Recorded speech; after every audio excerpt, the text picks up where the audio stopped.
Hey everyone, BlockAI Cove here, and today we're going over a very exciting integration. We collaborated with HypeRate.io, a heart rate solution for both Apple Watch and Galaxy Watch, as well as your regular Bluetooth heart rate monitors like Cuspo.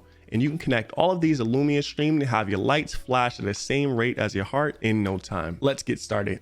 So the first thing you're gonna need is HypeRate.io. Now this is the Android or iOS app, so come to how to join. You go to HypeRate.io and then how to join in iOS. You'll be presented with your test flight ID. So this is only in beta testing at the moment. So copy this link and post it in Safari on your iOS browser or Chrome on your Android browser for the Android version. After you get it downloaded, open up the HypeRate app and I'm gonna stop my session and you'll connect to your device. I have two different devices. I have Apple Watch as well as my Cuspo.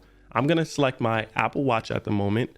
And then you'll also see a HypeRate ID. So mine is 488 capital A. Make sure this is case sensitive because we'll be using this soon.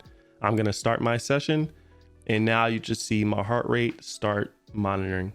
And there we go, 58 beats per minute. Okay, so next up, we're going to open up Lumia Stream and we're going to go to connections, add new connection and type in HypeRate. Now I'm going to enter my ID. So 488 capital A and then press connect and press refresh. Now, if you go to the dashboard, you'll see HypeRate show up as well as my heart showing up right here. So I have 58 beats per minute. So next up, we have two different options we can use heart rates for. We have alerts, activity monitor. So anytime your heart reaches a certain threshold, it'll trigger those lights. So I have 55 beats per minute when my light triggers green. I have yellow for 70, 130 for orange, and then red for 200. You can edit these levels or you can add your own levels. So if I go to edit, I can change this condition value, let's say to 60 beats per minute. I also want to change my name just so I'm staying consistent. I'll change that to 60 and I'll press apply. But I can also trigger things like audio. Anytime my heart reaches this level, I can turn on my key lights. I can, trigger a text to speech or even a chat bot. I could even send a tweet or even like make my character jump anytime, my heart reaches this level with key/mouse outputs. Bunch of options you can use. Anything that Lumia can do, you can use them with these alerts.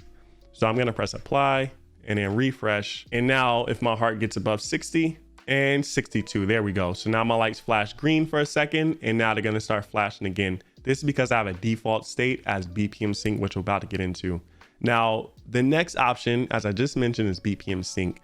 If I go back and go to Studio, and in Bpm Sync, I'll see, Bpm Sync brings your lights to life by having them beat at the same rate as your heart, which is what you're seeing right now. So I'm about 58 beats per minute, which is like 1 beat per second pretty much. And that's why you see it flashing every second. Now you have two different sync types. You have dynamic Bpm Sync or static. Static just means it's gonna stick to this default color all the time. It won't change. It'll flash that green alert, but then it'll go back to that pink default color. But dynamic means that it's going to take that last alert that was triggered and use that as the new, Bpm Sync color.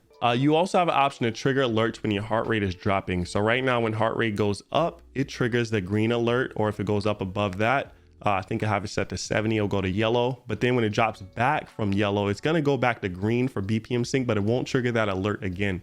Because I have this option off. If I had it on, it'll trigger that alert again. I also have brightness. So brightness just means that when my light is on, this is going to be the brightness percentage. So I'll have 100%.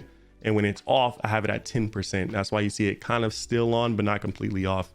Transition just means anytime it's going from bright to dark and dark to bright. Now, the powerful part is that with Bpm Sync, you can tie this to a default state, which I have right here. So if I go to default state, I can have my default light say is Bpm Sync.